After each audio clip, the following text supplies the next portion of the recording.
샬롬, 새로운 한 주가 시작되었습니다. 이번 한 주에도 우리가 살아가면서 죄로부터 오는 모든 유혹들 잘 물리치고 바른 하나님의 자녀로 살아가시는 우리 사랑하는 성도님들이 되시기를 바라겠습니다. 오늘 우리가 함께 나눌 하나님의 말씀 욥기 20장 12절에서부터 29절 말씀 가지고 함께 나눕니다. 그는 비록 악의 다에게 여겨 혀 밑에 감추며 아껴서 버리지 아니하고 입 천장에 물고 있을지라도 그의 음식이 창자 속에서 변하며 뱃속에서 독사의 쓰이개가 되느니라. 그가 재물을 삼켰을지라도 토할 것은 하나님이 그의 배에서 돌아 나오게 하심이니 그는 독사의 독을 빨며 뱀의 혀에 죽을 것이라. 그는 강 곧 꿀과 엉긴 젖이 흐르는 강을 보지 못할 것이요 수고하여 얻은 것을 삼키지 못하고 돌려주며 매매하여 얻은 재물로 즐거움을 삼지 못하리니 이는 그가 가난한 자를 학대하고 버렸으며 자기가 세우지 않은 집을 빼앗음이니라. 그는 마음의 평안을 알지 못하니 그가 기뻐하는 것에 하나도 보존하지 못하겠고 남기는 것이 없이 모두 먹으니 그런즉 그 행복이 오래가지 못할 것이라.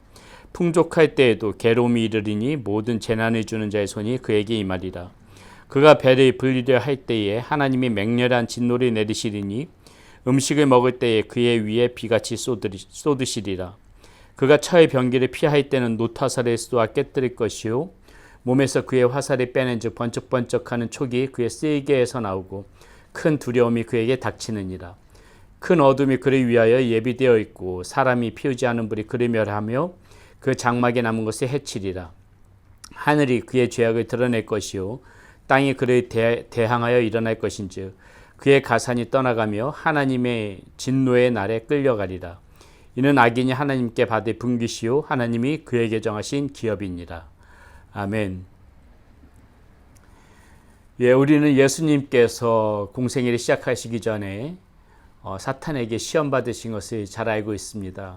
사탄이 예수님을 시험하였던 것들이 무엇입니까? 따져보게 되면 이 땅에서 살아가면서 우리에게 필요한 어떤 그런 삶에 필요한 것들, 물질적인 것들이죠. 그리고 부귀, 그리고 명예, 이런 세상에서 우리가 쉽게 그 유혹에 빠지고 쉽게 넘어지는 것들, 그것을 가지고 예수님의 똑같이 시험했던 거 우리는 알 수가 있습니다. 지금도 변함없이 사탄은 우리에게 이런 것을 가지고 시험을 걸어오지요. 그리고 우리는 종종 이 사탄의 시험에 넘어지는 모습을 보이게 됩니다. 왜 악한 사람들이 그것이 악한 일인 줄 알면서도 왜 그 이 땅의 것들에 욕심을 내고 이 땅의 것들에서 그것들을 취하려고 살아갑니까? 그것에서부터 오는 어떤 즐거움이 있기 때문에 그렇거든요. 그것에서 오는 그런 만족함이 있기 때문에 이 사람들은 때로는 그것이 잘못된 것인 줄 알면서도 그 악함을 택하면서 살아간다는 것입니다. 그렇기 때문에 우리도 언제든지 이런 유혹에 빠질 수 있다는 그러한 항상 경각심을 가지고 이러한 것에 이 사탄이 주는 달콤함에 속아 넘어가는 일이 없도록 해야 되겠습니다. 비록 당장은 그것이 눈앞에 좋아 보이고 그것이 당장은 우리의 삶에 만족함을 주는 것 같지만은 반드시 그 길은 망하는 길이라는 것을 우리는 다시 한번 이 욥기 말씀을 보면서 우리가 순간순간 그것들을 생각하면서 살아가야 되겠습니다. 오늘 지금 우리가 읽은 말씀은 소발이 욥에게 하는 말인데요. 비록 소발이 욥에게 하는 이 말, 욥의 대상으로 하는 말은 다 옳다고 할 수는 없지만은 그래도 우리는 오늘 소발의 말 가운데서 경각심을 느낄 수 있는 그런 말들이 있기 때문에 이 소발의 말을 좀 생각해 볼 필요가 있습니다. 자, 소발은 지금 이 악한 사람들의 얻게 되는 그런 분깃이 무엇인가 그것에 대해서 이야기를 하는데요. 29절에 소발이 이렇게 이야기합니다. 이는 악인이 하나님께 받을 분깃이요 하나님이 그에게 정하신 기업이니라. 이렇게 지금 결론적으로 얘기하는데, 자, 소발이 악인이 하나님께 받을 분깃이 무엇일까? 자, 악인에게 필연코 임할 수밖에 없는 그 하나님의 그러한 징벌이라면 징벌, 이것이 무엇일까? 자, 한번 우리가 천천히 오늘 이 소발의 말 가운데서 자, 그것을 한번 생각해 보는 시간을 갖도록 하겠습니다. 악인이 지금은 평탄한 것처럼 보이지만은 반드시 하나님으로부터 받을 수밖에 없는 그런 분깃, 우리 그것을 생각하면서 이런 악인의 모습을 탐내는 것이 아니라 오늘도 우리가 의로운 자로 살아갈 수 있도록 그렇게 힘내는 우리 여러분들 되시길 바라겠습니다. 자, 그렇다면은 악인의 모습 어떤 모습이고 어떻게 하나님께서 이 악인에게 형벌이 징벌이 내리실까요? 자, 먼저 12절부터 14절에 보면 이런 말이 나옵니다. 그는 비록 악의 다에게 여겨 혀 밑에 감추며 아껴서 버리지 아니하고 입천장에 물고 있을지라도 그의 음식이 창자 속에서 변하며 뱃속에서 독사의 쓸개가 되느니라. 지금 이렇게 이야기하고 있습니다. 무슨 말입니까? 이 악인은요, 마치 그 입에 사탕을 물고 있는 것처럼 이 죄를 가지고 그 죄의 달콤함을 계속해서 탐닉한다는 것입니다. 이것이 악인의 모습 가운데서 보여지는 모습이라는 것이에요. 죄에 대해서 그것에 대해서 즐거움을 계속 생각하면서 마치 입안에 사탕을 놓고 계속해서 그것을 핥고 있는 것처럼 그것에 계속해서 탐해가는 것이 악인의 모습이라는 것이죠. 그런데 지금 뭐라 그랬습니까? 그의 음식, 그렇게 탐했던 것들은 창자 속에서 변하며 뱃속에서 반드시 독새 쓸개가 될 것이다. 예, 비록 지금 악인은 이렇게 죄의 달콤함에 빠져서 그것을 탐닉하지만은 이 악인에게 임하는 하나님의 분깃은 무엇입니까?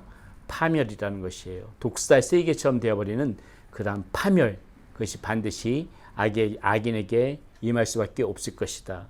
지금 소발은 그렇게 이야기하고 있습니다. 자, 두 번째, 또 이 악인들에게 하는 이야기가 무엇입니까? 15절에서부터 19절에 이렇게 나옵니다.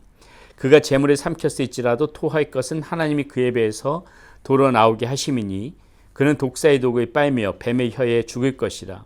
그는 강, 곧 꿀과 엉긴 젖이 흐르는 강을 보지 못할 것이요 수고하여 얻은 것을 삼키지 못하고 돌려주며 매매하여 얻은 재물로 즐거움을 삼지 못하리니 이는 그가 가난한 자를 학대하고 버렸으며 자기가 세우지 않은 집을 빼앗음이니라. 이렇게 이야기하고 있죠. 자, 무슨 말입니까? 비록 악한 재물로 이렇게 배를 불렸지만 그것을 반드시 토해낼 수밖에 없는, 그것이 독이 되어져서 그 사람에게 독이 되어져서 토해낼 수밖에 없는 그러한 상황이 일 것이다.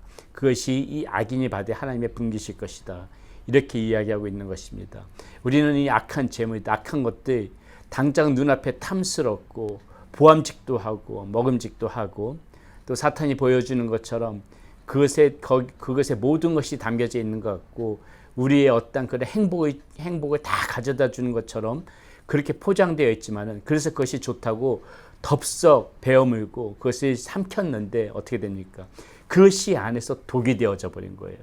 눈앞에서는 그것이 너무나도 맛있어도 보였고 우리의 눈앞에서는 너무나도 좋아 보여가지고 그것을 삼켰는데 들어가 보니 독이 되었다는 것입니다. 토해낼 수밖에 없다는 것이에요. 그것에 대해서 피를 토하면서 정말 죽어갈 수밖에 없는 그런 독이 되어졌다는 것입니다. 여러분, 이것이 악인이 하나님으로부터 받을 분깃이라는 것이에요. 악인은 이 땅에 살아가면서 아직까지 모릅니다. 이 땅에서 어떤 그런 즐거움, 향락, 죄의 달콤함, 이것이 당장 눈앞에 좋기 때문에 그것을 거침없이 삼키고 그것을 거침없이 받아들이고 그것을 거침없이 쟁취하지만은 그것이 좋다고 그렇게 받아들이지만은 그것에 반드시 토할 그날이 올 것이라는 것을 아직까지 깨닫지 못하고 살아가는 것이 악인의 모습이에요. 여러분, 당장 눈앞에 좋다고 그것을 삼키지만은 반드시 그것이 독이 되어져서 우리 몸을 상하게 할 것입니다. 우리의 영혼을 상하게 할 것이고요. 하나님 앞에서 다 토해내면서 그 하나님 앞에서 죽어갈 수밖에 없는 것들이라는 것이죠. 그렇기 때문에 우리는 지금 내 눈앞에 닥쳐 있는 이것이 과연 나의 몸에 유익한 것인가, 나의 영에 유익한 것인가, 우리는 반드시 그것을 분별하면서 삼켜야 돼요. 삼킬 만한 것을 삼켜야 되는 것이지 결코 이 세상에서 주는 그런 죄의 달콤함을 삼켜버리는 그 순간에 우리는 그것을 토할 수밖에 없다는 것, 그것이 우리 안에 독이 되어질 수밖에 없는 것, 악인이 받을 수밖에 없는 그러한 하나님이 분깃이라는 것, 그거 우리 반드시 명심하고 꼭 반드시 우리가 받아들일 것만 받아들이고 결코 토해버릴 것들, 그것은 절대 우리가 금하면서 받아들이지 않아야 된다는 거 여러분들에게 강조해서 말씀드리고 싶습니다. 자, 세 번째 무엇입니까? 이 악인의 모습 가운데서는 어떻다는 거예요? 평안을 누리지 못하는 모습들이 있다는 것입니다. 자, 20절에서부터 22절 말씀 한번 보겠습니다. 그는 마음의 평안을 알지 못하니 그가 기뻐하는 것에 하나도 보존하지 못하겠고 남기는 것이 없이 모두 먹으니 그런즉 그 행복이 오래가지 못할 것이라. 풍족할 때에도 괴로움이 이르리니 모든 재난을 주는 자의 손이 그에게 임하리라. 예, 이렇게 말씀이 나와 있습니다. 이것이 하나님으로부터 받을 그런 악인의 분깃이라는 것입니다. 당장은 좋아 보이고 정말 이 악한 생활이 나에게 모든 것들을 채워주는 것 같아서 그것을 우리가 취하지만은 그 가운데 우리의 이 10년 가운데서 하나님이 주시는 그런 절대적인 평안은 있지 않을 것이라는 것이에요. 그것이 이 죄로부터 오는 이 세상의 어떤 그 정욕에서부터 비롯된 것이라서 당장 우리의 육신에 편하고 당장 우리의 육신에서 행복감을 가져다 주는 것 같지만은 그것이 우리 영혼으로부터 임하는 이 하나님으로부터 임하는 절대적인 그 평안, 그 악인에게는 없을 것이라는 것입니다. 지금 그 악인들은 자신들이 가지고 있는 육체의 즐거움, 이 세상 것부터 얻는 그 즐거움 때문에 마치 그 자신들이 평안한 가운데 살아가고 있다고 착각을 해요. 그러나 그 절대 그렇지 않습니다. 하나님이 주시는 평안이 아닌 이상 모든 그 평안이 절대적인 평안은 없어요. 언젠가는 그것이 무너질 수밖에 없는 평안이고요. 그것이 좋아 보여도 그것이 항상 우리들의 고뇌에 빠뜨릴 수밖에 없는 것이고 걱정과 근심이 떠나지 않는 것이고 두려움이 떠나지 않는 것들이 될 것입니다. 내가 많은 것을 취하고 있다고 해서 다 편안할 것 같아요? 그렇지 않습니다. 그것이 정말 그 의로운 마음에서 의로운 선함에서 얻어진 것들이 아니라면은 그간에서 우리의 욕심으로 채워진 것들이라면은 반드시 그것으로 인하여 근심하며 고통을 당하고 그것 때문에 두려워하고 그것 때문에 고민하고 그런 문제들이 이 악인들 가운데는 반드시 있을 것이라는 것입니다. 하나님께서 그 마음 가운데 절대적으로 평안을 주실 수가 없어요. 진정한 평안은 하늘로부터 오는 평안입니다. 절대적으로 악인은 이런 평안을 누리지 못합니다. 많은 것을 가져도 근심하면서 사는 것보다 뭐라 그랬습니까? 초가 삼간에 살아도 하늘로부터 부어지는 평안, 우리 하나님께서 주시는 평안, 그것이 훨씬 더 가치 있고 그것이 우리 가운데 더욱더 기쁨과 행복과 영혼의 평안함을 줄 수 있다는 거 우리는 잊지 말아야 되겠습니다. 그렇기 때문에 우리가 정말 이 진정한 평안을 얻기 위해서 우리는 오늘도 정직하면서 하나님이 보시기에 바른 삶을 살아가야 될 것이라고 믿습니다.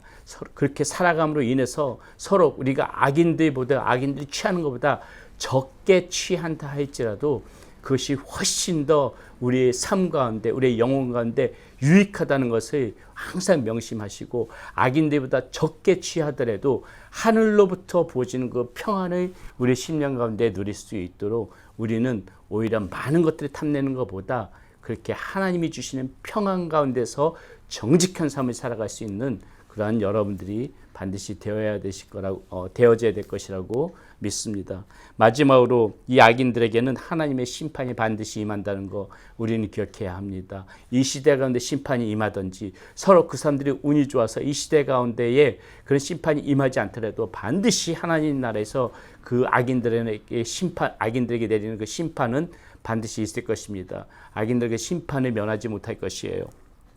오늘 말씀 가운데도 보게 되면 어떻습니까? 자 23절부터 보겠습니다. 그가 배를 불리려 할 때에 하나님이 맹렬한 진노를 내리시리니 음식을 먹을 때에 그의 위에 비같이 쏟으시리라. 그가 처의 병기를 피할 때에는 노타사를 쏘아 깨뜨릴 것이요 몸에서 그의 화살을 빼낸 즉 번쩍번쩍하는 촉이 그의 세계에서 나오고 큰 두려움이 그에게 닥치느니라. 큰 어둠이 그를 위하여 예비되어 있고 사람이 피우지 않은 불이 그를 멸하며 그 장막에 남을 것을 해치리라. 하늘이 그의 죄악을 드러낼 것이요 땅이 그를 대항하여 일어날 것인즉 그의 가산이 떠나가며 하나님의 진노의 날에 끌려가리라. 이 악인에게는 받을 분깃 하나님의 심판밖에 없습니다. 반드시 이 악인 평안하지 못합니다. 반드시 하나님의 심판 가운데 거하게 되고 하나님의 진노를 받게 될 것입니다. 악인의 길은 반드시 바로 서지 못하고 망하게 되어 있다는 거 여러분 오늘도 우리가 그것을 다시 한번 마음속에 새기고 이 땅에서 악인이 평안해 보이는 거 절대로 부러워하지 말고 우리는 오늘도 바른 하나님의 자녀다운 삶, 진리의 삶 그렇게 살아가서 하나님한테 이런 진노가 아니라 상급을 받는 그러한 삶을 살아갈 수 있도록 오늘도 저와 여러분도 함께 노력하면서 그렇게 살아갔으면 좋겠습니다. 기도하겠습니다. 하나님, 악인이 평안한 것 같아도, 악인이 잘 되는 것 같아도 하나님, 그 가운데 언제나 하나님의 심판이 있을 수밖에 없습니다. 파멸이 있을 수밖에 없습니다. 그 가운데 그 악인들이 취했던 모든 것들이 독이 되어져서 그를 망하게 할 것임의 성경에서는 계속해서 말씀해 주고 있습니다. 하나님, 우리가 그런 것에 눈이 멀어 그것을 부러워하며 그런 길 가운데 빠지지 않도록 하여 주시옵소서.